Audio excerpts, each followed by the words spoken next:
buenos días, tengan todos ustedes. Bienvenidos una vez más a su programa Hablemos de Radio, una ventana para conversar un poco sobre este maravilloso mundo de la radioafición. Hoy otro tema más sobre radio, y vamos a hablar un poquito sobre DX. Tenemos una presentación que se llama Barómetro de DX. Recuerden que este programa está siendo grabado para subir. Se va a subir a nuestro canal YouTube como YB5RB, donde pueden ver todos los programas que se han realizado a través de estos 2 años, más de 2 años que tenemos al aire todos los sábados a la misma hora. Recuerden también que nos pueden conseguir como YB5RB en todas las redes sociales, y tenemos ahora nuestra página de internet que pueden visitar, que es yb5arb.org, Yankee Víctor 5 Alfa Radio Víctor.org. Ahí tienen toda la información sobre nuestra asociación, sobre todo nuestra seccional, información de DX, reglamentación, bastante información, muy buena quedó la página. Entonces, bueno, después de agradecerle, desear los buenos días a todos, vamos a comenzar con la charla de hoy sobre el barómetro de X.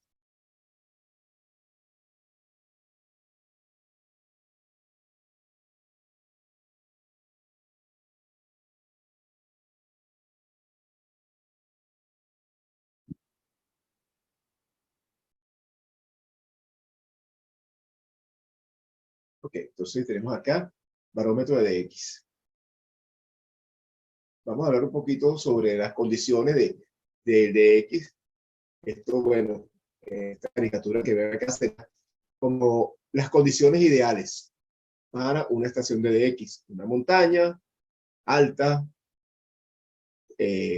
con mucho espacio, mucho terreno para montar nuestras antenas, y bueno, un sitio remoto sería lo ideal para montar una estación de radio, bien alejado de la ciudad, donde no tengamos ruido. Tres de los partes del barómetro del DX, donde nos vamos a enfocar más hoy, es ubicación, potencia y antenas. Creo que esos son los 3 factores más importantes que hay para una estación de DX. Por supuesto, la ubicación, mientras estemos ubicados en un sitio alto, poco ruido, alejado de las ciudades, sería el sitio ideal.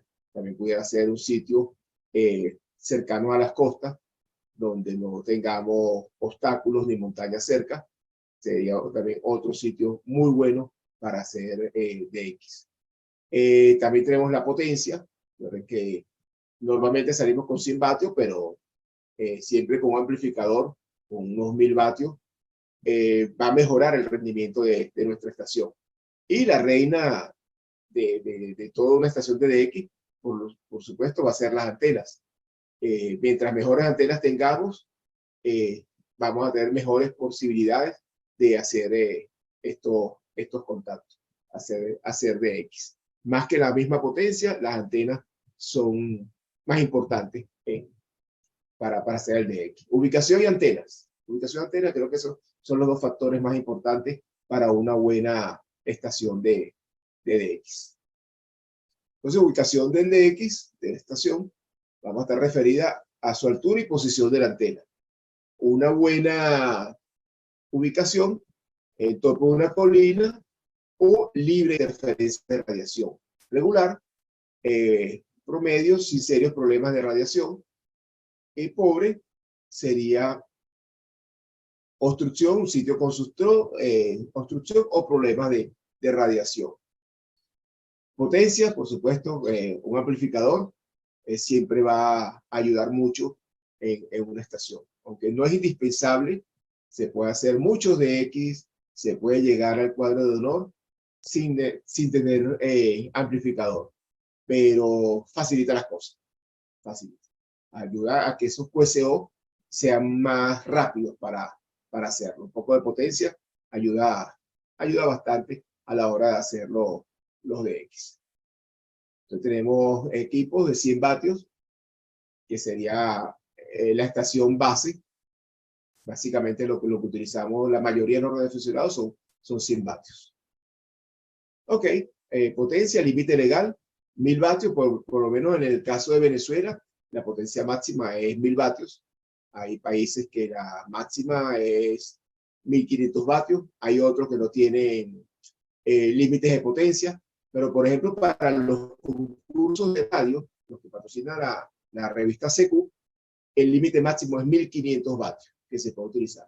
Aunque ellos dicen máximo 1500 o lo que permita las leyes del país donde están transmitiendo. En el caso de Venezuela son 1000 vatios lo máximo que se puede utilizar.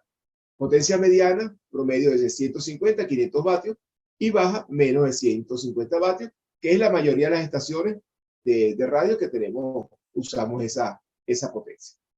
En el caso de las antenas, un paso muy importante, en orden de efectividad, tenemos que las mejores antenas van a ser las Yagi o cúbicas de 3 elementos o más. Esas van a ser las mejores antenas para hacer DX. Tenemos las tribandas, que son antenas que utilizan varias bandas, son muy buenas también, muy buenos resultados, pero nunca van a superar a una monobanda.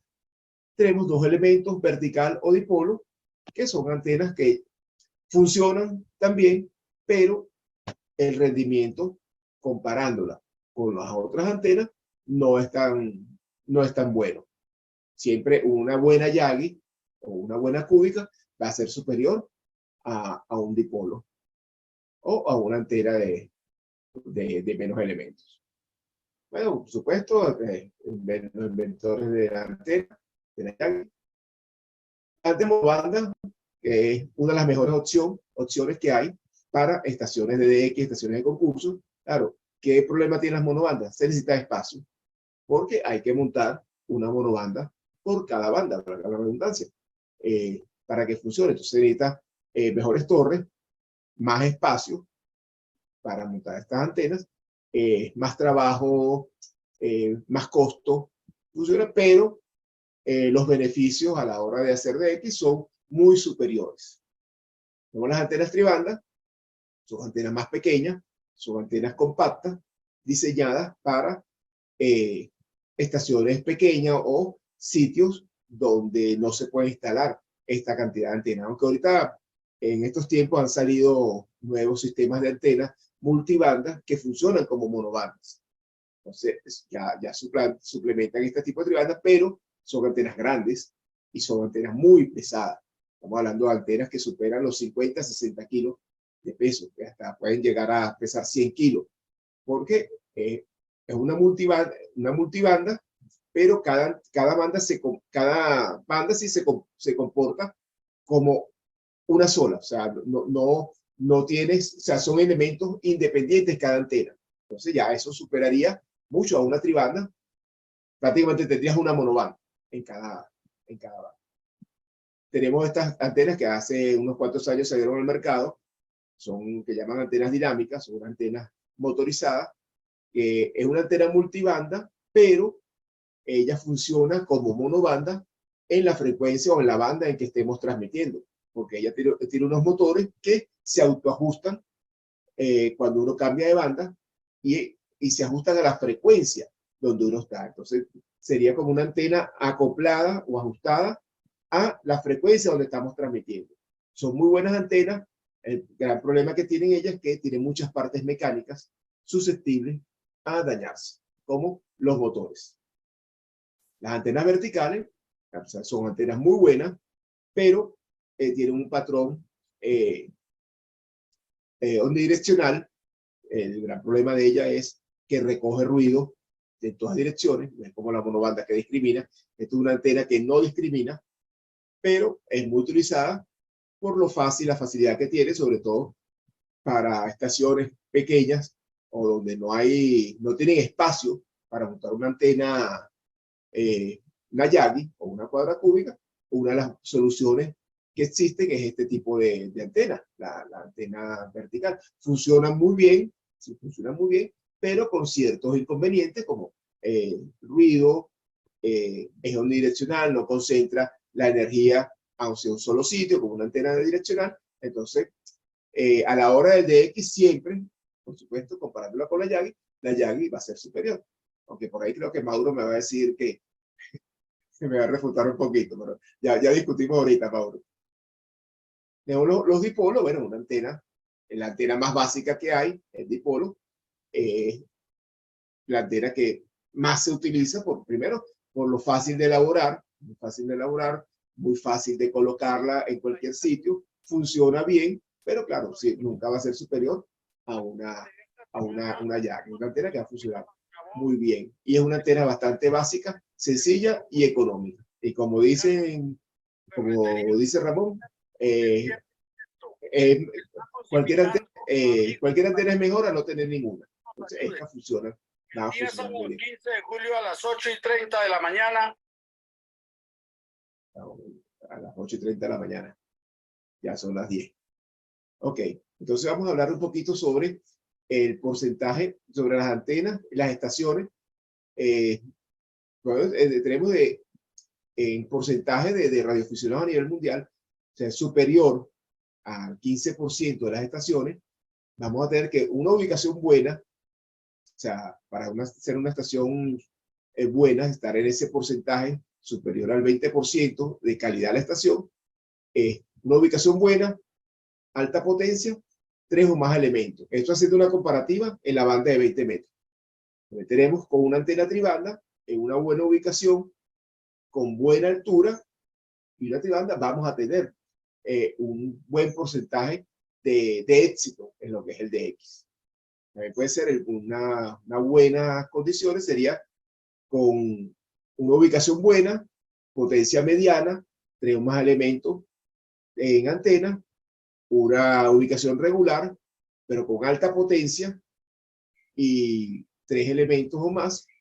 Y vamos a tener también buena con potencia alta, 2 elementos vertical o dipolo, y buena con mediana potencia y tribanda. Esto más o menos sería el 20%.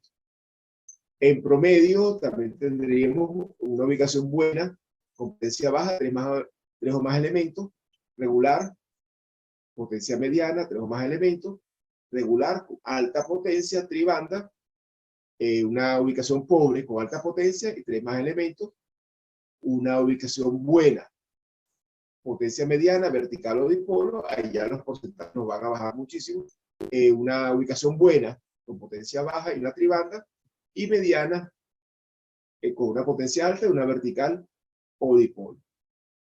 Igual tenemos aquí regular, que va alrededor del 15%, igual tenemos, vamos a pasar, y pobre, bueno, una ubicación regular, baja potencia, tribanda, una vertical o un dipolo. Tenemos una ubicación pobre con alta potencia, vertical o dipolo, pobre, mediana, tribanda, vertical, y un dipolo, y potencia pobre, potencia baja, y cualquier antena. Entonces, bueno, eso ya son las condiciones. Lamentablemente, muchas de las estaciones de radioaficionados están en este renglón.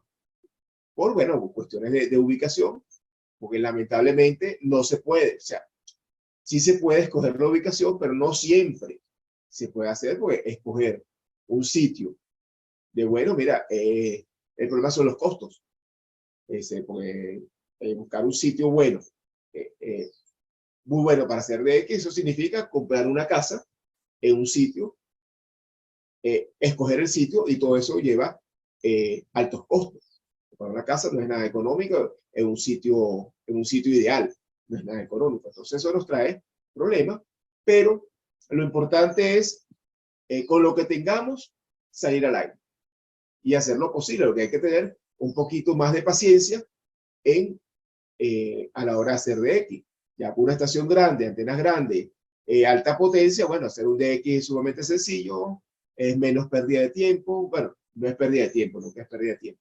Se utiliza menos tiempo para hacer el cohesión. Cuando tenemos una estación pequeña, con antenas pequeñas, baja potencia, ya la técnica, ya viene las técnicas de operación, las maneras de operación, esa experiencia que se va adquiriendo con el tiempo a la hora de hacer DX, es donde comienza a tener importancia. Buscar ese momento justo para hacer el QSO. Entonces, un método probado de trabajar DX es comparar su señal y éxito contra otros diexistas en su área y conducir sus llamados y operatividad según esto. Es bueno ponerse con otra estación que esté cerca o en la misma ubicación, aproximadamente de uno, y con antenas similares, y hacer comparaciones. A ver, quién copia, con cuántas unidades copia, cómo está tu ruido, y hacer esas cooperaciones o esas comparaciones para ver si nuestra estación está bien o es una estación competitiva. Al ganar experiencia en DX, en los pilots, pronto será capaz de ubicarse en qué capa se ubica su señal. Esta puede variar en diferentes áreas del mundo, ya que algunas localidades poseen direcciones favorables, listadas por la topografía, topografía geográfica y obstrucciones de los patrones de radiación. ¿Dónde se ubica usted? Bueno, mientras más bajo dependerá más de su éxito en DX y en su habilidad operativa. Eso sí es muy importante. La habilidad operativa es quizás una de las cosas más importantes a la hora de hacer DX. Mientras más bajo, más importante se hace su recepción y sus señales son relativamente débiles. Es ventajoso escuchar la radioestación DX primero y trabajarla antes que aparezca el pilot. ¿Dónde se ubica usted? Mientras más bajo, más debe separarse de estaciones potentes, más libres deben estar sus señales y más debe estar de los bordes de la banda que debe operar. Eso mucho, sobre todo en los concursos. En los concursos mucha gente se coloca en el rango, en la parte de la frecuencia, donde está la gente poderosa. Por ejemplo, en 20 metros. Uno ve que muchas estaciones se colocan alrededor de 14, 150, 195, 14, 200, por eso en ese rango, y ahí es donde están las estaciones poderosas. En una estación pequeña, si se va a llamar concurso, en esa zona, el éxito no va a ser muy bueno, porque no lo van a escuchar, porque van a tener muchas estaciones cerca, potentes, que están llamando y te van a tapar. Yo lo que utilizo es, como se sabe, sobre todo eso sale con 100 vatios, irme a los márgenes de la banda, donde no hay tantas estaciones grandes. Porque los que están buscando estaciones en el concurso, ellos están barriendo. Y ahí se van a conseguir buenos pilots, menos ruido, menos interferencia. Es muy importante buscar las mejores maneras o los mejores sitios para poder transmitir. Igual, cuando se está transmitiendo, uno está cazando un DX, está trabajando pilot, y sobre todo un pilot de 5 kilociclos, hay que buscar, si uno tiene la oportunidad de buscar dónde está recibiendo, buscar un sitio en ese rango donde haya menos estaciones y pararse ahí para buscar, o sea, esperar que esta persona te copie. Bueno, luchar contra las grandes estaciones a veces es difícil. Y como dije antes, lo importante es cazarlo al momento en que ellos están comenzando a transmitir, cuando hay menos gente llamando. Ese va a ser el momento ideal. Por eso hay que estar pendiente los horarios, los schedules que ellos colocan en sus páginas web, las estaciones de DX, estar pendiente en el clúster, que es una herramienta importantísima a la hora de cazar un DX o este tipo de DX de estaciones muy raras, que apenas aparezca en una banda, si sabemos que hay propagación para nuestra zona a esa hora, era inmediatamente llegar y comenzar a llamar para evitar que llegue la mayor cantidad de gente, que mientras más gente llegue, va a llegar las estaciones potentes, va a ser más difícil de trabajarlo una estación pequeña.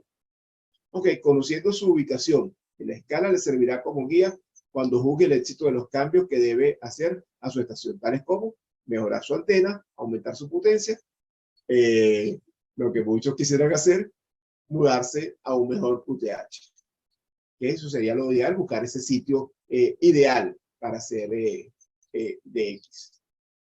Que bueno, mucha gente lo está haciendo. Ok, hasta aquí terminó la presentación. Entonces, bueno, mira, eso de ubicación, mejor QTH, es importantísimo. Aquí teníamos el caso de una estación que estaba en el estado de Trujillo, eso es al occidente del país. Él estaba en una montaña bien alta, con antenas monobanda, cero ruido,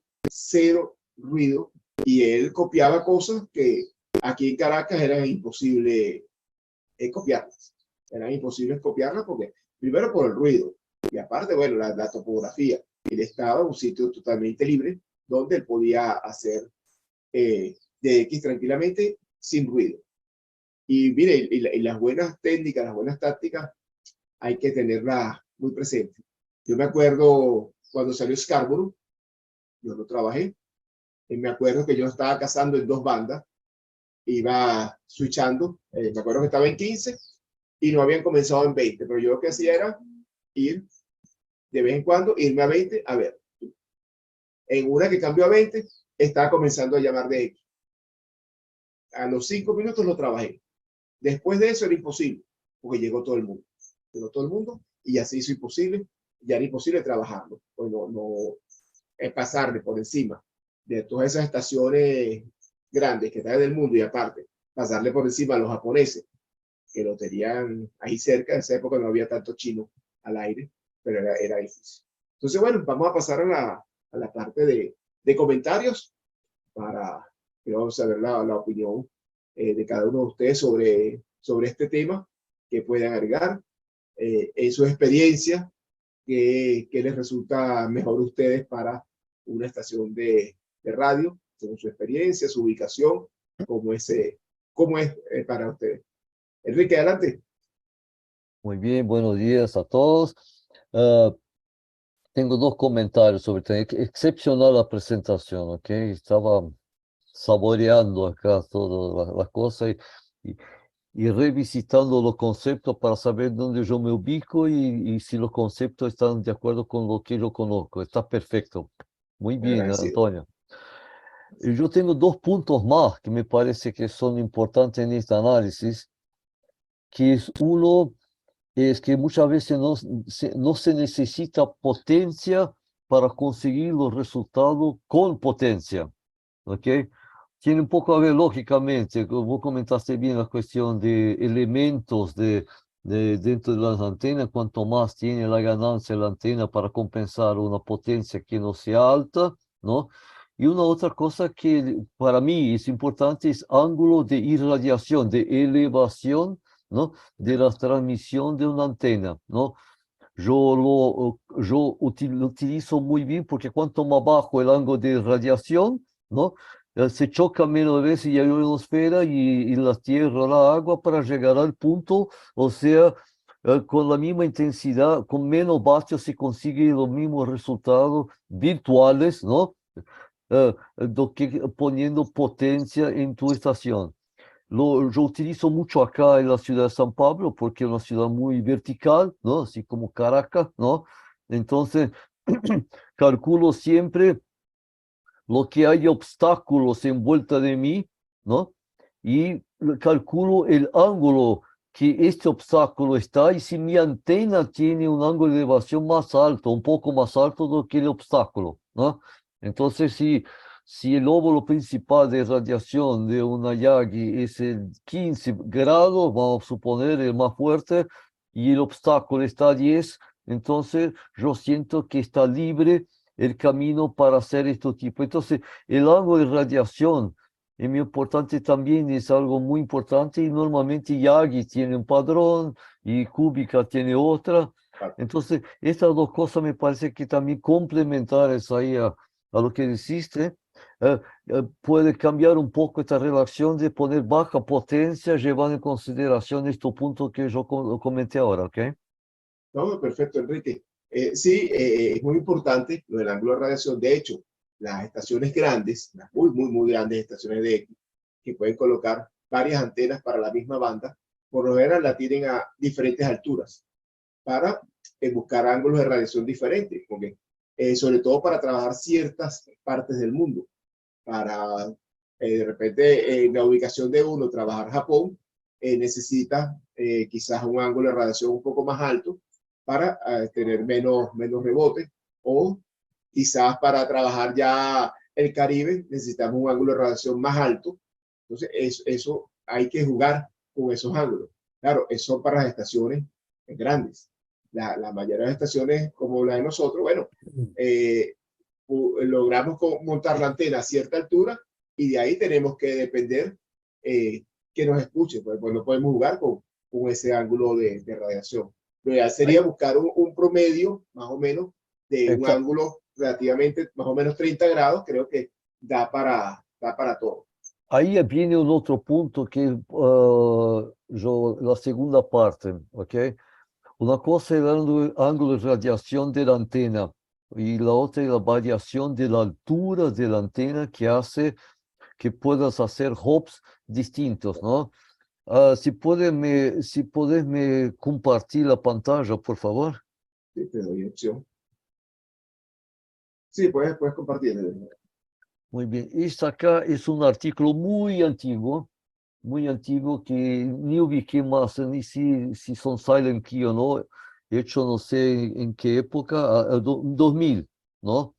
Donde se hace un análisis muy interesante, ¿no? Que calcula y que pasa el efecto, puedo pasar a ustedes después si tienen interés, de que cuál es el efecto de la altura de la antena y el ángulo de irradiación, que es un otro efecto importante, ¿no? Por ejemplo, acá ves que los distintos lóbulos y ahí vienen los saltos, ellos hicieron una experiencia, ¿no? De entre comunicaciones, acá ves, entre Boston y Londres. Y con alturas distintas de una misma antena Yagi, 3 elementos, 20 metros. ¿Y cuáles son los resultados con las distintas alturas de la antena cuando se va a una dirección? Ese artículo es muy interesante, no solo por el hops, por los saltos que dan, ¿no? Pero también porque llegar a una conclusión de lo que se llaman potencia virtual, ¿no? Lo que sea, el resultado de la señal al otro lado en las distintas alturas son distintos, ¿no? Y son equivalentes a una antena en una altura específica con una determinada potencia con amplificador lineal. Y ahí llegar a la conclusión que a cada largo de complemento de onda, ¿no? Acá por una antena para transmisión de 10 metros. Si la torre tiene 10 metros, llega la señal a una determinada intensidad al otro lado del Atlántico. Si pones la antena a 20 metros de altura, dos complementos de onda, llega a una otra intensidad más alta y así por delante en cantidad de complemento de onda. La conclusión que llegaron, y está en este artículo, de que a cada complemento de onda de altura de una antena, no es altitud en la montaña, es altura de una antena, ¿no? Dobla la potencia. Es casi como si fuera el efecto de un lineal cuando lo multiplicas en la primera etapa 100 vatios para 400 y después te vas a 800 después a 1600 o al cuadrado, perdón. Entonces, es un efecto similar donde el efecto altura trabaja para que con baja potencia podés llegar tan lejos como si fuera un lineal también de alta potencia. Todo esto es relacionado con el ángulo de radiación de una antena específica que sería esta Yagi, podría ser la otra con otro ángulo. Muy interesante este artículo, ¿ok? Esa es la contribución. Quiero agregar algo allí. Sí, por supuesto, yo envío ahí a la asociación, si ustedes quieren aprovechar este artículo, no lo encontré más, ¿ok? Después me pasa mi Antonio y te lo envío, ¿ok? Lleve 5 @gmail.com. Ok, perfecto, muy bien, te lo envío, sí.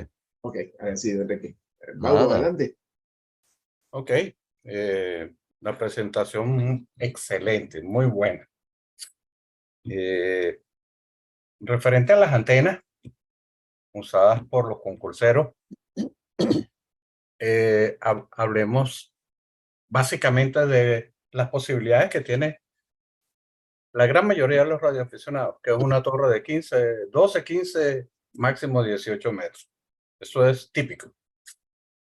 Y en 20 metros, esa antena no funciona tan bien como si estuviera a 20 metros de altura. La de 15 metros funciona bien, la de 10 metros funciona bien. Se dice que una antena a media longitud de onda, a una longitud de onda, tiene un ángulo de radiación de 15 grados. Ejemplo, 10 metros, si está a 10 metros de altura, tiene 15 grados de radiación. La de 20 metros estaría a 20 metros sobre cero para tener 15 grados de radiación. Una cosa es el ángulo de radiación de la antena. Puede estar en el tope de una montaña o puede estar en una llanura. ¿Ok? Si una antena está en el tope de una montaña, por decir algo así, el Ávila, que es una montaña que está enfrente al Valle de Caracas, que tiene algo así como 1900 metros, o la montaña de Jeremba, esa zona que tiene 2400 metros. No es lo mismo una antena puesta en una montaña con un ángulo de radiación de 10 grados, 15 grados, que una que esté en un llano como Camatagua. Si una estación está en una montaña, va a tener un ángulo de radiación, pero ese ángulo de radiación va a ser igual a la línea de vista del ángulo de radiación. O sea, si yo veo, por ejemplo,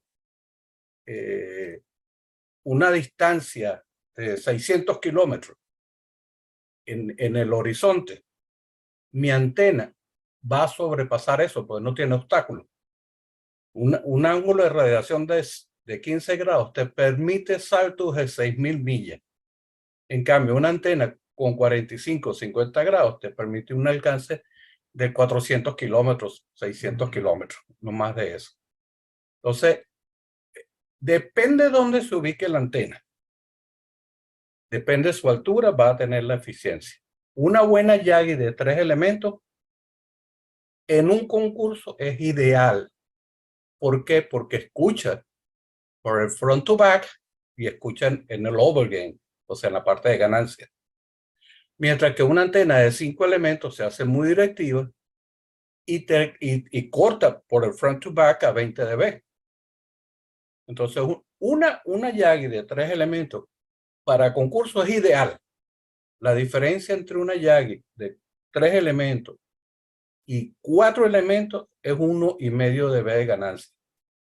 1,5 dB de ganancia. Al oído no se percibe la efectividad. Entonces, lo ideal es tener antenas adecuadas a buenas alturas.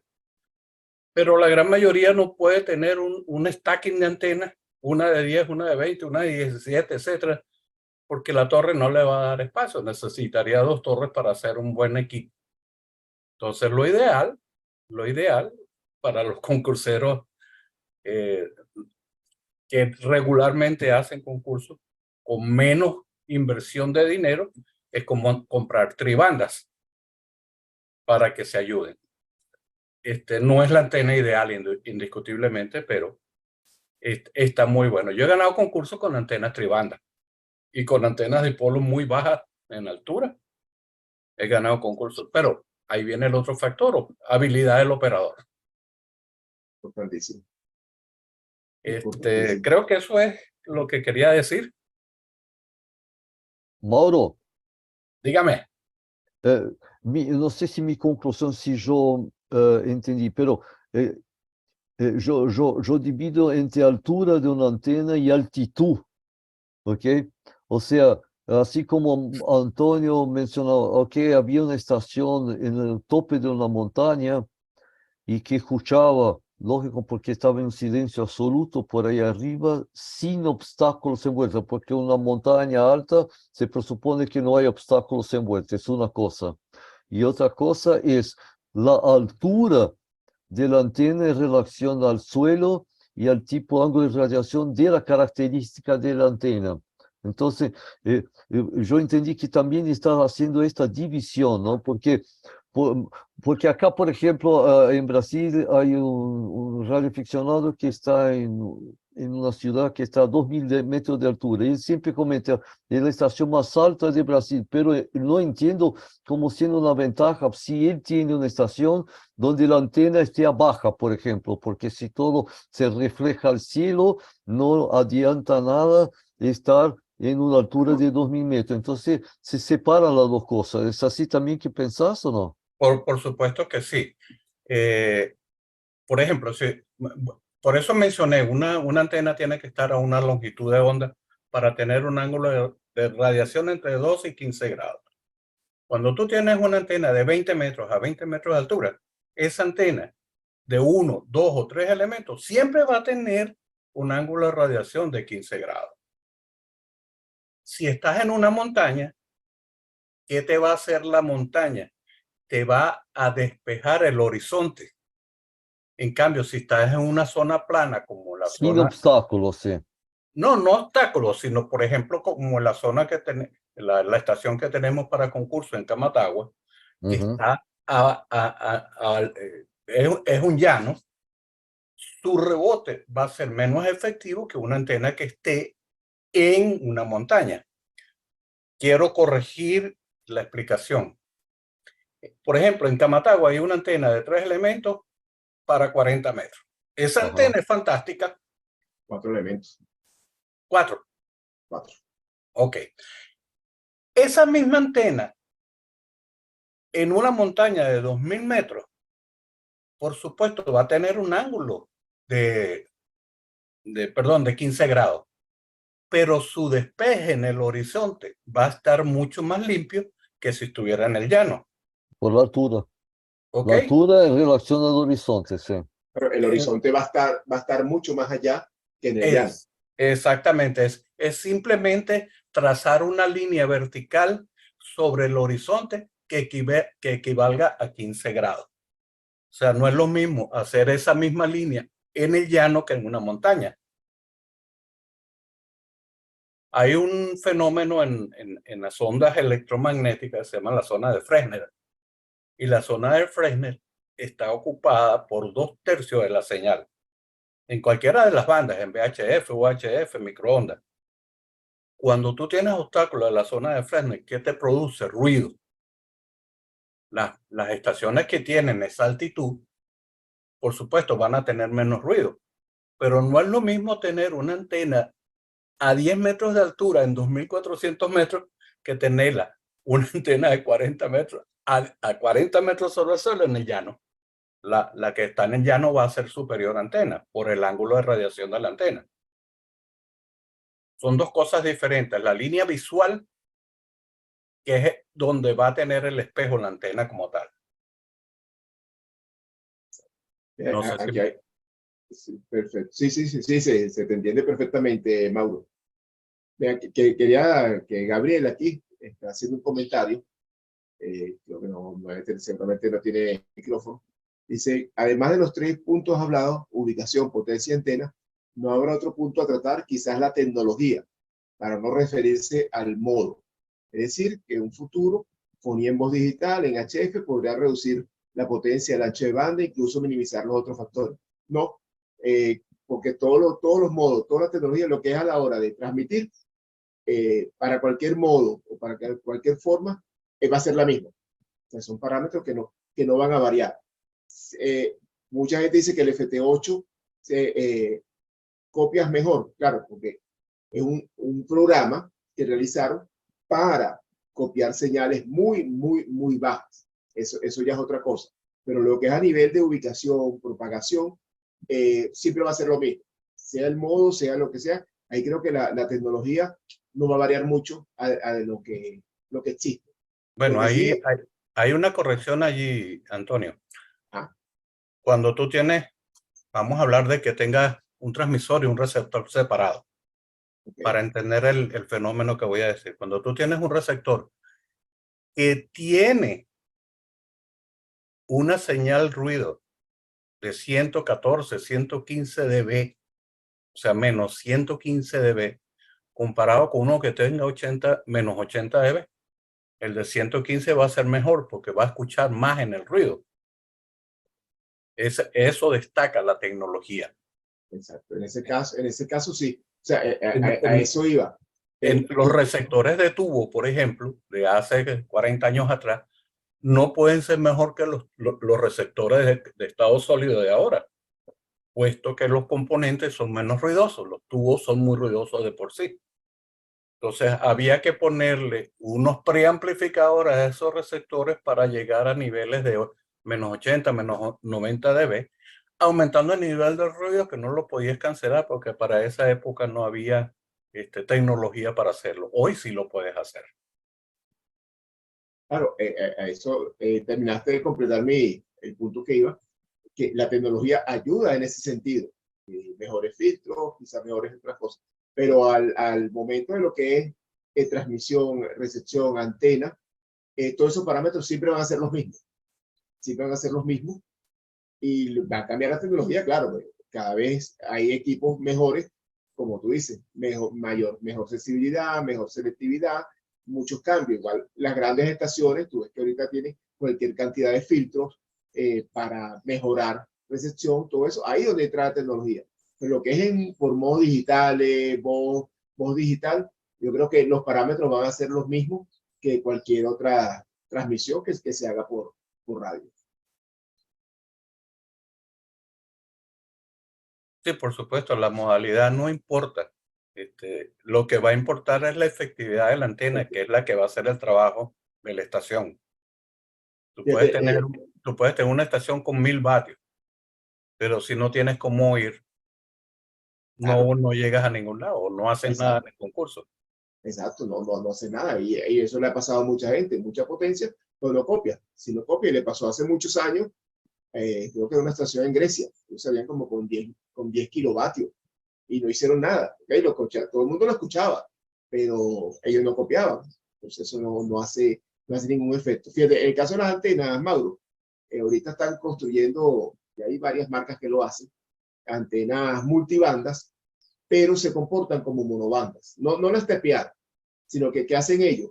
En un boom de X tamaño, vamos a ponerle un boom de 15 metros, ellos aprovechan sobre ese boom de meter la cantidad de elementos posibles para cada banda. Entonces, tú ves antenas que tienen de repente, mira, son 6 elementos para 10 metros, 5 elementos para 15, 4 elementos para 20, 3 elementos para 40 metros, o 2 elementos, todos sobre un mismo boom, alimentadas, o sea, un solo cable de alimentación, pero claro, funciona como una monobanda. Entonces, eso son las nuevas antenas multibandas que están saliendo, que son buenísimas. Ya tú ves estaciones, grandes estaciones, que hacen stacking con ese tipo de antenas, porque lo puedes hacer fácilmente. Es más fácil hacer un stacking con ese tipo de antenas que con las multibandas tradicionales que eran con bobinas, porque tiene que variar por la variación de las alturas también. Pero ese es lo que están haciendo ahorita. El problema es que son costosas, son voluminosas y son pesadas, son muy pesadas. Y grandes, y muy grandes. Yo estoy enamorado de una que trae 19 elementos, la antena en total. Pesa 100 kilos. Yo conozco la fabricación de esas antenas, pero mira, yo he jugado mucho con antenas y no me canso de decirlo. Una monobanda bien hecha, con su espaciado adecuado, de 3 elementos, es casi tan parecida a una de 4. Y la diferencia de boom es 1/3 de largo. Y si pones 5 elementos, estás hablando del doble. O sea, cuando tienes un boom de 9 metros y vas a poner 5 elementos, tienes 18, 19 metros de boom. Para ganar un dB no tiene sentido mecánicamente ni económicamente. O sea, una buena antena de 3 elementos, monobanda, es tan eficiente como una de 4 elementos no bien hecha. Mauro, Dígame. volviendo un poco a la cuestión de la altura y altitud, me haga una corrección si yo estoy equivocado o no. La altitud es importante cuando se habla en términos de frecuencias altas, VHF, porque hay la necesidad de minimizar la pérdida por la cuestión de obstáculos. Entonces, si estás en punto alto, mismo una ciudad, una montaña alta, ¿no? El horizonte, la línea horizonte más lejana me permite hacer contactos más lejanos. Pero en HF, creo que esta importancia no es tan grande cuanto si fuera VHF, ¿no? Por esto que la montaña entiendo importante porque te quitas de los obstáculos tan envueltos, lo que no tendrías en una superficie más baja. Se ve muchas estaciones de conteste que están en áreas totalmente planas, ¿no? Ahí en Europa, entonces no hay obstáculos envueltos, ¿no? Acá ya es más difícil obtener en Sudamérica muy montañoso, entonces las montañas son puntos más ideales. Entonces, no sé si la cuestión de la altitud es una cosa, y ahí de acuerdo que con la altura, inclusive con el artículo que presenté, ¿no? El ángulo de radiación se queda abajo por la cuestión de la altura de la antena en relación al suelo, no en relación al nivel del mar. No, no. Corrijo eso o agrego.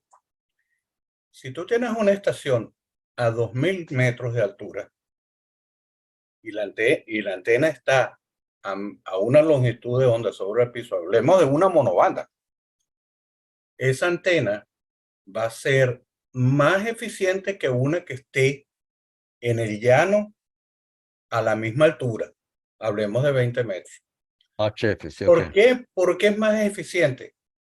Primero, la figura de ruido en el llano es muy alta. Ah, seguro, sí, En la sin duda. montaña es más limpia, que es lo que decía Antonio, esa estación de Trujillo. Se escucha más, sí. No la superaba nadie porque su nivel, su umbral de ruido está en menos 8 dB, menos 6 dB. Cuando en el llano tiene 7, 8 dB de ruido. O sea, gran diferencia en esa. Solamente que en la parte de recepción ya lleva ventaja.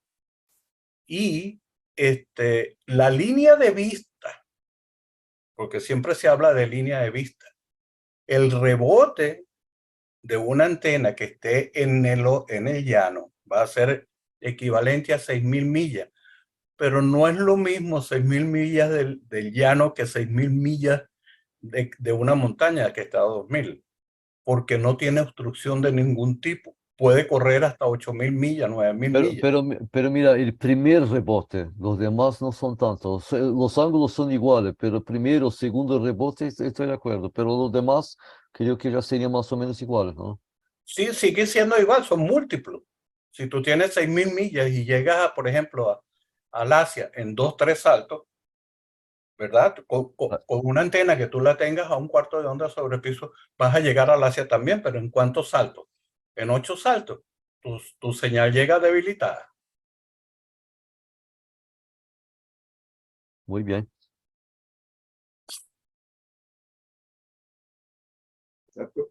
Bueno, me gustaría escuchar experiencias de otras personas. A ver, quiero decirle, estas presentaciones, bueno, esta del día de hoy, Enrique, tú estás aquí, si muchos tienen, saben, estas son las presentaciones que se usan para el curso de radioaficionados que hacemos aquí, la asociación. Estas son parte del curso que hacemos nosotros.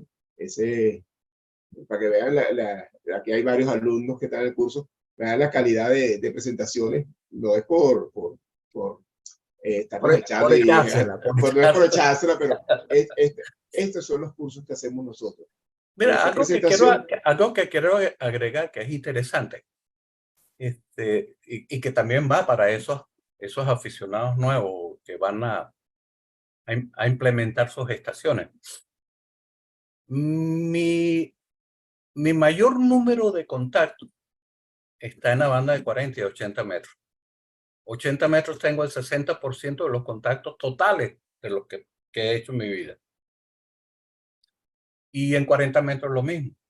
Pero ¿qué ha pasado? Que yo he tenido la suerte de montar una vertical de un cuarto de onda con 4 radiales y he tenido esa gran suerte. Eso no lo puede hacer el 99% de los radioaficionados. O monta una multibanda vertical que tenga 40 y tal vez 80, pero no va a funcionar exactamente igual. Porque una antena multibanda ya no tiene un ángulo de radiación de 12, 15, siempre va a estar en el orden de los 30, 35 grados. Póngale radiales o no le ponga. En cambio, una cuarto de onda puesta con sus 4 radiales como mínimo, va a tener un ángulo de radiación del orden de los 20, 25 grados. Es importante, o sea, también, pero sobre todo para los que están comenzando, muchas veces hablamos aquí de condiciones ideales para concursos. Entonces muchos quizás que van a comenzar en el hobby dirán, wow, tengo que hacer mucha inversión para hacer DX. No, no necesariamente. Con muy poco se puede hacer mucho. Con muy poco se puede hacer mucho. ¿Cómo haces mucho con muy poco? Uno, estudiando, conociendo lo que es la radiodifusión, conociendo de propagación, conociendo de antena, y la otra es la perseverancia, ¿verdad? Estar ahí, no dejar nuestra vida cotidiana a un lado, o sea, no olvidarnos del trabajo, no olvidarnos de la familia, no, eso no se debe hacer nunca, pero sí dedicarle tiempo y estar pendiente de toda la información que hay al aire. En estos tiempos hay mucha información sobre radio, sobre DX, que hay que aprovecharla, Y esa es la mejor herramienta, aprovechar todo esto que nos está dando Internet, todo esto que hacemos nosotros aquí todos los fines de semana, para aprender un poco más sobre este mundo de la radio. Y se van a dar cuenta que con el tiempo, que con poco se puede hacer mucho. Ya cuando comenzamos lo que hemos hablado mucho de hoy, serían condiciones ideales de una gran estación, que es como el sueño que tenemos todo el mundo. Yo seguro que Mauro, seguro que Enrique le gustaría estar en un sitio bien ubicado allá en Brasil, donde no haya ninguna casa al lado, no haya ruido, que él pudiera montar todas sus antenas, tener todos los juguetes que hay del mercado. O sea, eso sería lo que uno quisiera, el ideal. Pero como ese ideal es como, vamos a decir, es casi utópico para la mayoría de los radioaficionados, es casi utópico tener ese ideal, tenemos que acoplarnos a lo que tenemos. Entonces, acoplarnos al sitio donde estamos. Enrique, bueno, él calculó su antena, hizo todo, su torre. Él nos comentó que la altura que puso la torre, él vive en un edificio y bueno, estudió lo que era esa estructura del edificio para mejorar o sacar el máximo provecho al sitio donde está. Que eso es lo que hay que hacer. Sacar el máximo provecho a donde está. Obvio, buenísimo. A mí me encantaría mudarme, no sé, allá para el Junquito, arriba, para Jeremba. Una buena casa en Jeremba, 2000 y tantos metros de altura, sin ruido, sin nada, sin obstáculos, nada. O sea, eso lo quisiera uno. Pero como no puedo, tengo que jugar con lo que tengo y tratar de, con lo que tengo, sacarle el mayor provecho. Y si se puede, mira, aquí hay estaciones, bueno, esta es Juan. Juan, en instalación de antena, él, si no me equivoco, tiene una vertical y una G5RB. Juan está en el cuadro de honor del DXCC. ¿Pero qué es Juan? Juan está siempre constante, perseverante, siempre está en cacería. A veces pienso que no trabaja. uno ve los mensajes, mira, tú me mantienes, sí. A tal hora. Entonces, pero fíjate, con poco, Juan ha hecho mucho. Ha hecho mucho, porque estar en el cuadro de honor son más de 332 países. Antonio, pero es importante, por ejemplo, clasificar lo que es estaciones para DX, estaciones convencionales de radioaficionados utilizadas como DX o para DX y estaciones de concurso. Yo creo que tres cosas diferentes. Claro, aunque la mayor diferencia, porque fíjate, en DX sí nos tenemos que acoplar más a lo que tenemos, es lo que estaba hablando, en DX. O sea, tú vas a sacar el máximo provecho a lo que tienes. Ahora, cuando vamos a concurso, es otro mundo totalmente diferente, porque ahí sí tú necesitas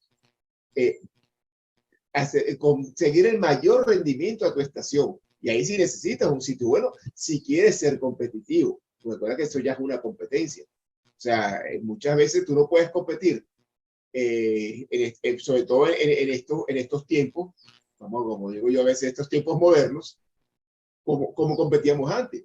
Nosotros, el grupo de X Caracas, que Mauro es uno de los que ha operado esa estación, tenemos 4 campeonatos mundiales. En la actualidad, si comparamos cómo era esa estación con las estaciones que están saliendo ahora, no le ganamos. ¿Por qué? Porque las inversiones que se hacen ahorita, sobre todo esas categorías, multioperador, multibanda, las inversiones que se hacen son muy grandes en instalaciones y aparte en ubicación, porque ya hay gente que se busca los mejores sitios para hacer concursos. De hecho, ya hay estaciones que están diseñadas y las alquilan, porque son los mejores sitios para hacer un concurso. Entonces nosotros para competir contra esa gente se ha hecho difícil. Entonces, ¿dónde viene la estrategia? Mira, vamos a hacer un CQ multisingle, que es multibanda, un solo operador. Compiten varios operadores, pero entonces, déjame ver cómo compito. Si yo compito alta potencia, sé que no voy a poder competir con los de alta potencia. Es mejor compito con baja potencia, porque mi estación o mi ubicación me da para competir con ellos. Entonces, todas esas cosas hay que estudiarlas. Y ya lo que es concurso, mira, es otro mundo totalmente diferente. No quiere decir, sobre todo en concursos monobanda, cuando tienes una sola banda, sí se puede hacer grandes resultados con lo que tenemos. Sí se puede hacer grandes resultados. Pero hay que estar ahí. Los concursos duran 48 horas y por lo general, bueno, si quieres ganar, tienes que estar las 48 horas ahí. Bueno, también depende, Antonio, de la calidad del operador. Si tú tienes buenos operadores, tú tienes 20 operadores buenos en un conte, así no tengan las estaciones, porque esas estaciones con 4 o 5 antenas en esta que son efectivas en ciertos momentos, no todo el tiempo. No todo el tiempo, claro. ¿Ok? Entonces, fíjate, para tener una buena estación en 10 metros necesitas 40 metros de altura para tener las 4 llaves. ¿Cuánto cuesta una torre de 40 metros de altura para tener 4 llaves? ¿Cuánto cuestan las 40 llaves y los coaxiales? O sea, los transformadores para alimentarlas. Claro. ¿Qué logras con eso? 9 dB. Esos 9 dB en un conte, un buen operador se lo come. ¿Por qué? Porque un operador con un buen pilot puede hacer 4 o 5 contactos por minuto, sin contar los que hacen 8, 10 y 12 contactos por minuto. Es habilidad de operador y la hora adecuada para operar en una banda X. Estudiar la banda, estudiar el concurso. Es la táctica, la estrategia, lo que te va a hacer, que te puede hacer ganar. Claro, cuando se va a competir, muchas veces vamos a competir con estaciones similares en calidad de operadores también. Eso tenemos que tenerlo en cuenta. Yo creo nosotros, cuando quedamos campeones, esas 4 veces, yo creo que, aparte de la estación, yo creo que más fue los mismos operadores y la misma estrategia utilizada. En ningún momento se dejaba una estación sola. Eran las 48 horas, todas las estaciones, o sea, en las horas posibles para cada banda, ¿no? No es que íbamos a estar a las 12 del mediodía en 80 metros llamando, no. Sino en las horas de propagación para cada banda, nunca se dejaban solas. Por ejemplo, las bandas de 10, 15 y 20, son bandas que esos radios tenían una persona a las 48 horas. O sea, desde el concurso, llamando. Por eso ahí donde hacíamos la diferencia, porque nunca se dejaba esa banda sola. Fíjate, otra ventaja de estar en un sitio alto, por ejemplo, trabajando del Ávila o de Jeremba, mencionar cualquiera de los dos sitios, en la ciudad tú puedes estar en esquí, por ejemplo, con Trinidad, con Tobago, con las islas del Caribe, pero estando a 2.000 metros de altura, las tienes a línea de vista. Y las puedes copiar, aunque sea con señales bajas. Yo he trabajado Surinam, todos esos países en 10 metros, por ejemplo, cuando en Caracas no lo oyen. Y Esteban lo puede decir porque de la casa de Esteban en el Junquito también había ese fenómeno, aunque tenía una obstrucción, creo que para el norte, pero el resto con mucha facilidad, mientras que habían estaciones en Caracas que no lo oían. Antonio, Juan está con la mano. Sí, Juan está con la mano. No, que se canse. Que se canse. Ahí tiene Juan la mano levantada. Bueno, saludos a todos. La verdad que yo no soy concursero, pero sí he participado en los concursos y veo muchas estaciones, que se le ve, muchas estaciones estudiando la banda. Y hay muchos saben a qué hora se cierra la banda, a qué hora abren y a qué hora se cierra la banda. Y ahí es donde vienen los verdaderos concurseros, ¿no? Y aprovecho todas esas, sobre todo los que son, que me estaban motivando, ¿no? Bueno, en mi caso soy más cazador. Gracias a Dios he hecho unos rol con antena vertical y dipolo y con 100 vatios. ¿Cómo he logrado esto? Como dice Antonio, perseverancia, pero con mucho sacrificio. ¿Por qué? Porque me he levantado en la madrugada por un día y a mí me cuesta levantarme, sinceramente. A veces se logra y a veces no. He estado en pilot, pero en pilot eso que no es de 10, 15, 20, no. Pilot que es de 5 a 10. Pero pilot. Muchos me decían, oye, Juan, pero no llame, ve que baja la marea. Si lo oigo bien, no puedo pararlo. No puedo quedarme tranquilo. Y entonces yo ubico las estaciones que está llamando y que le contesta, y ahí es donde llamo. A veces no se da, pero ahí es donde me quedo llamando un buen rato y a veces paro, respiro, me levanto, me siento y vuelvo donde está llamando y a veces, bueno, hay que tener paciencia. Yo he estado sentado aquí donde estoy yo, 2, 3, 4 horas.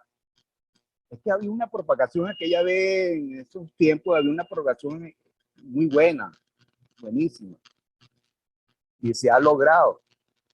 Me acuerdo, mi satisfacción más grande es cuando me dicen a mí al DX y me dicen, Oli, llevé 4 veces. Ahí todo el mundo se tiene que quedar callado. Y ahí es donde va con el contacto felizmente. Pero sí se da. Esos son, oye, esos son lo bonito del DX, ¿no? Trabajarlo en forma, oye, no sé, a veces yo pienso que con las antenas grandes que tienen con amplificadores, lo pueden hacer tan rápido, pero uno en la satisfacción es trabajarlo como es, o sea, trabajar en el pilot, trabajarlo en la madrugada, en fin. Es una experiencia muy buena que he conectado. Hoy por hoy, yo me compré un amplificador, fíjate tú. Yo tengo amplificadores, no amplificadores grandes, ¿no? Tengo aquí la RM Italia KL505, sobre todo para CFT8. Bueno, y también para hacer SWD y fonía. Yo he estado aquí con 150 vatios. Oye, perfecto, con 150 vatios estoy bien, perfecto. Yo no estoy con 200 ni 300, nada de eso. Yo con 150 vatios, mira, me copian, yo lo recibo bien y excelente. Me ha funcionado este buen amplificador hasta ahora. Tengo un año con él. Bueno, amigos, eso es todo. Adelante, Antonio. Agradecido, Juan. Bueno, es una demostración de que con poco se hace mucho y la perseverancia. Y Enrique, por eso que siempre vemos la señal de cierta persona de Venezuela así gigantesca en FT8. sí. Enrique, adelante. Un minuto. Ok, ahí está. Lo que Mauro mencionó es una cosa interesante, la cuestión de la presentación tuya, Antonio, la cuestión de la ubicación.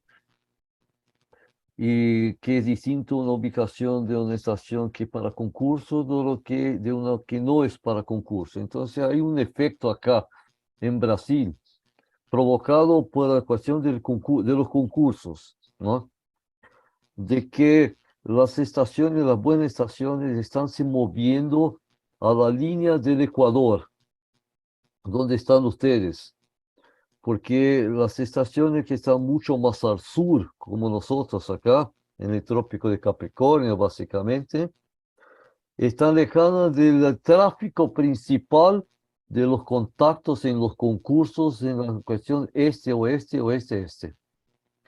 Entonces, imagine ustedes que estemos con queremos hacer contactos en 40 metros, por ejemplo, con Europa o con Estados Unidos desde acá. Es muy difícil, para nosotros es mucho más costoso, acá mucho más al sur, completar el contacto, porque todas las antenas en el hemisferio norte están direccionadas este, oeste, oeste, este, estamos 90 grados de desvío, desviada, y las antenas son muy directivas y al final se queda mucho más difícil, hay que poner mucho más potencia y más elementos y mucho más costoso para conseguir el mismo resultado de alguien que esté en la línea de Ecuador como ustedes están, ¿no? Entonces ve que las principales estaciones de concurso o están en la región del Caribe o están en el nordeste de África, ¿ok? Estos son siempre los principales, por esta razón, porque están en el medio del tráfico y cercado de agua también, ¿no?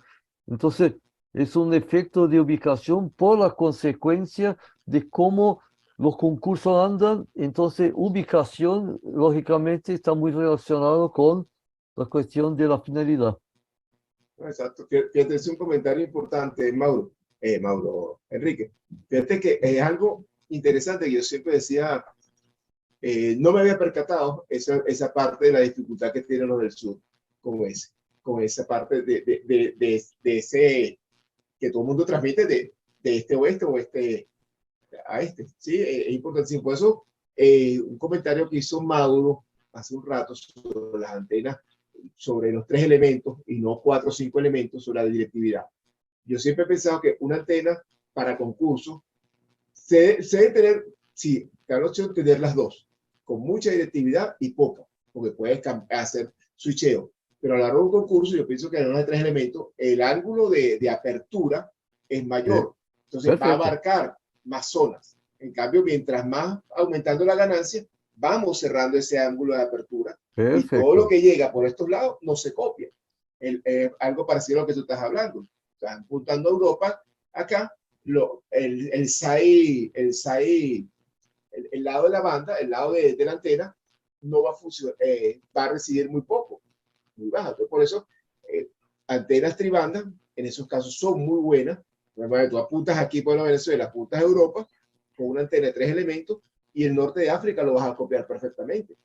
Vas a estar copiando el norte de África y el norte de Europa también, en buena parte. O sea, apunta a 45 grados y vas a tener a África y Europa completa. En cambio, si montamos 5 o 6 elementos, eso se nos va a cerrar y vamos a trabajar nada más Europa y ciertas zonas, ciertas partes de Europa. Y si haces una línea horizontal, este-oeste, está Europa, Asia, Estados Unidos. Entonces está 90% de todos los participantes, si ves ahí Sudamérica, están ahí 1 o 2% máximo junto con Oceanía en cantidad de participantes, porque entonces vale la pena dejar en este-oeste la antena do que se mover para el sur. Entonces solo cuando hay la necesidad se mueven la antena hacia el sur para que no pierdan ese contacto. Si no dejan parado este oeste, front, back, lo escuchan todo esto al mismo tiempo, está la dificultad, ¿no? Ustedes están en una situación muy ventajosa, ¿no?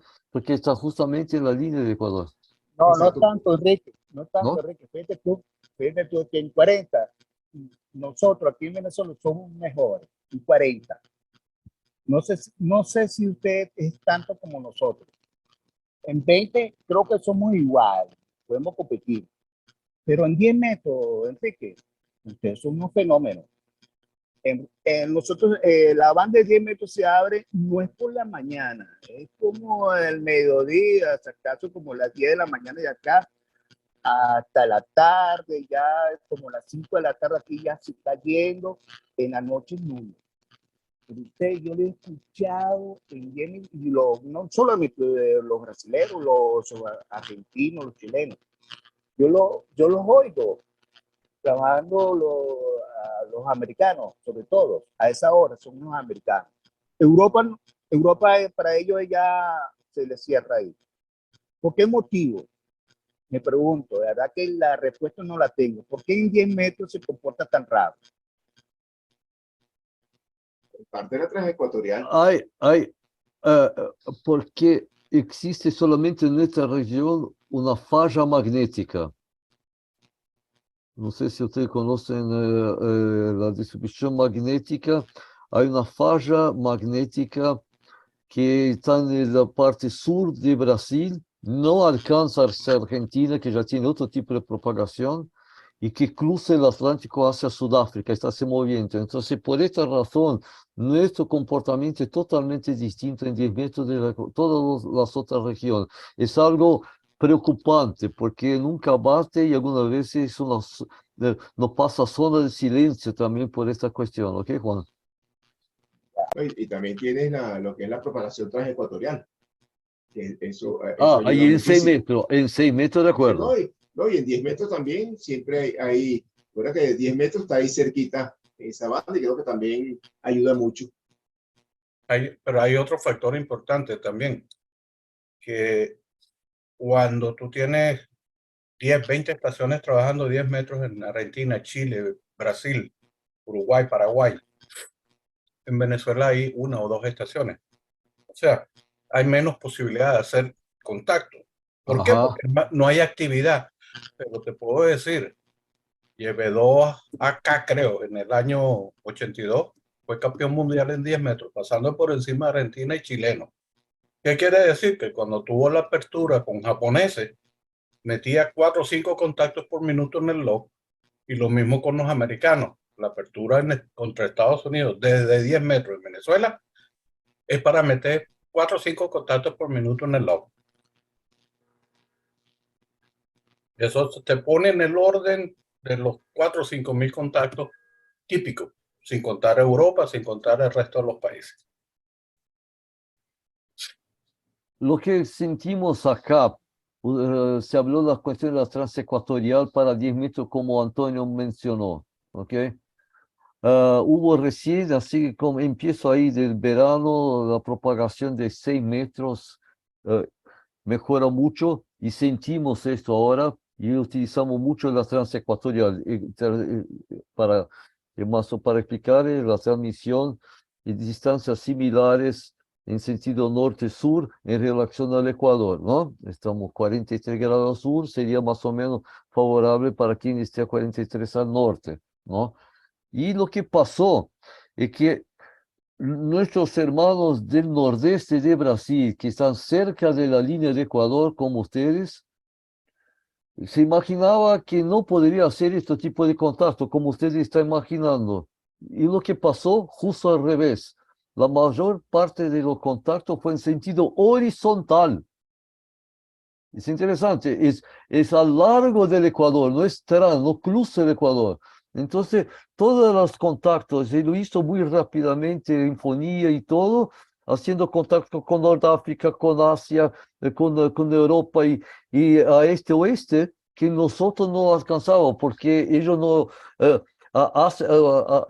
por ejemplo, a la África más a la derecha no está en sentido vertical a nosotros, pero él hizo contacto totalmente distinto en 6 metros, ahora pasó ya un poco esta etapa porque ya entraron en verano, ¿no? Y eso es un otro efecto que no conozco, pero es interesante esa cuestión de quién consigue y cómo mejor utiliza mejor la propagación, como Juan mencionó ahorita.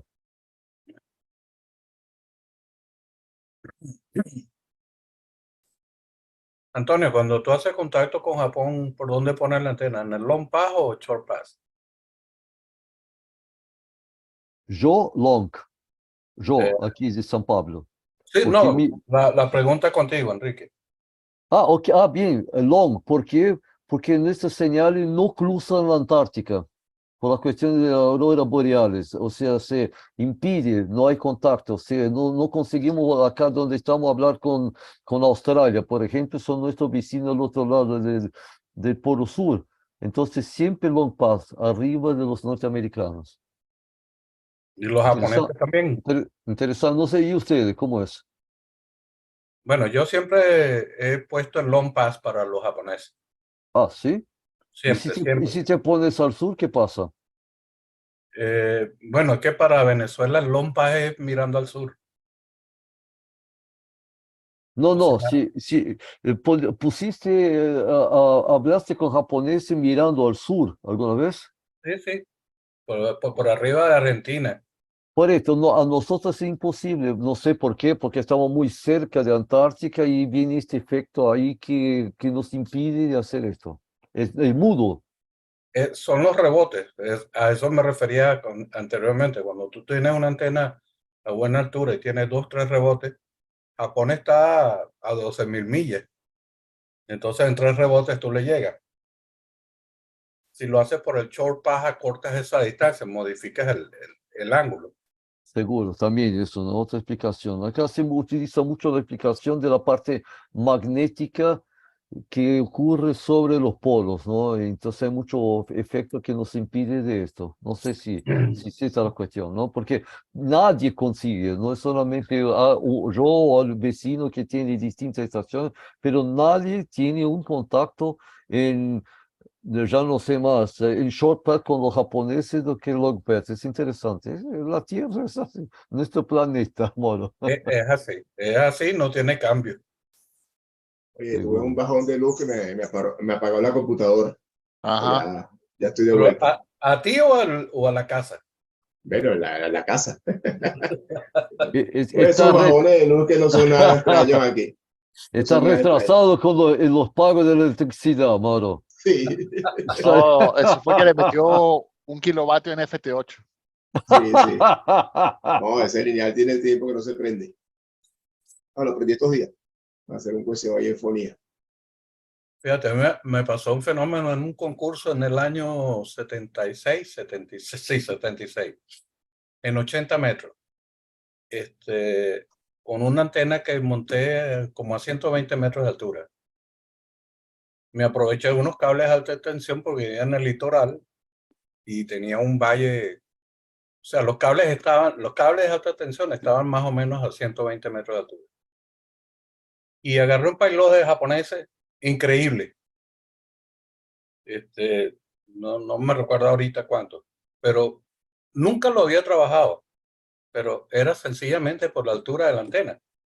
Y estaba a nivel de playa, porque eso está cerquita de la playa. Y por la parte de atrás, pues tenía como reflector el Ávila. Pero son fenómenos de comunicaciones que muchas veces tú le buscas la explicación y aunque tengas el conocimiento adecuado o apropiado, no tiene explicación. Por ejemplo, esas comunicaciones transecuatoriales, etcétera, son fenómenos muy, muy raros. Oye, Antonio, y vos me comentaste en tu presentación la cuestión de la potencia baja, medias y alta y lo que son más comunes en cada país, ¿no? En los países, ¿no? Ahí ustedes tienen máximo de 1000, acá un poco más alto, pero vos mencionaste que había situaciones donde no hay límite de alta. ¿Qué países son estos? mira, sé que hay países que no tienen límites. No te puedo, o sea, decir de cuáles son, no, ni idea, pero sé que hay países que las regulaciones son muy pobres de radio. Yo me acuerdo de aquel concurso en los años 90, una estación de Grecia salía con 10.000 vatios. Y ¿era legal o no era legal? No sé cómo es la regulación. Pero sí sé que hay países que no tienen limitación de potencia. Por eso, CQ cambió la norma, porque antes la norma era la potencia máxima que te daba tu legislación. Entonces, ellos cambiaron esa norma a 1.500 vatios máximo para los concursos, para evitar esos problemas que pudieran salir con más potencia. Me imagino estos países quizás africanos, donde las regulaciones, prácticamente no existen regulaciones sobre radioaficionados, no tendrán limitaciones, porque si vamos a los países tipo Europa, Asia, Japón, las limitaciones de potencia son altísimas. O sea, creo que mismo en Italia, creo que en ciudad no puede salir con más de 100 vatios, si no me equivoco. Aquí no, aquí máximo es 1 kilovatio y donde estés, en cualquier parte que estés. Pero, Yo había leído alguna cosa, yo no sé dónde me leí que había algún lugar donde se puede transmitir máximo 2.3 kilovatios. No sé si Estados Unidos, no puede ser, si no ya sería conocido, ¿no? sí, Esteban, no, yo no creo. ¿Estados Unidos se puede 2.3? No, 1.5. No. Pero espera, 1.5 DC o 1.5 PEP. 1.5, la primera. Ok, DC. O sea, 1500 vatios, por ejemplo, en AM, en televisión, en 1500 vatios de verdad. 1500 vatios de verdad. Y acá, Mauro, hay mucha discusión. ¿A dónde es 1.5? ¿Cuando sale del amplificador o en la antena donde hay pérdida? ¿Qué te parece? la pérdida es muy poca, son 4 o 5 dB de pérdida. Ajá. Si tú envías 1000 vatios, a lo mejor te llegan 800, 900 vatios a la antena. ¿Ok? Porque el coaxial lo disipa, pues, lo consume. Sí. Pero en efecto, la diferencia entre 800 y 1000 vatios en el aire no la notas. O sea, No, hay no por varias- esto, porque la gente quiere se aprovechar de esto. Ah, no, no, entonces pongo un lineal acá de 2000 porque en la antena son 1500. sí, pero no, el efecto al otro lado es el mismo. O sea, tú puedes tener un amplificador de 1000 vatios y uno de 500 y los dos en el aire al mismo tiempo. Quien los oye los escucha igualito. Sí. Electrónicamente, medido electrónicamente, sí ves la No, diferencia. no, para mí está perfecto, sí, lógico, porque estos 4% no se percibe independiente de todo. Sí, de acuerdo. Pero fíjate, hablando de eso, me acuerdo una vez, un colega, no me acuerdo el indicativo, el Mike Manafo, estuvo trabajando aquí muchos años en Venezuela, era profesor de un colegio de estos americanos. Él nos contó en una presentación, en un viaje que él hizo a Rusia. Entonces me cuenta que las estaciones allá tienen limitaciones de potencia. Y él fue en la época que los rusos tenían que fabricar los equipos. No estaban prohibidos los equipos comerciales. Se dice que en los cuartos de radio estaba todo hecho por ellos y la potencia 100 vatios podía transmitir. Pero en la habitación posterior, muchos tenían los amplificadores escondidos. Entonces, yo lo que tenía que pasar era un switch para activar esos amplificadores, porque si iba a haber una inspección de parte del Estado, iban, bueno, chequeaban, mira, la antena está sacando, medían potencia, todo, no, perfecto, 100 vatios todo. Pero claro, lo que no sabía es que en la otra habitación tenían 1500, 2000 vatios, porque ellos fabricaban muchos amplificadores con restos de equipos de radio de desecho de la guerra, de la Guerra Fría, sobre todo esa parte De broadcasting.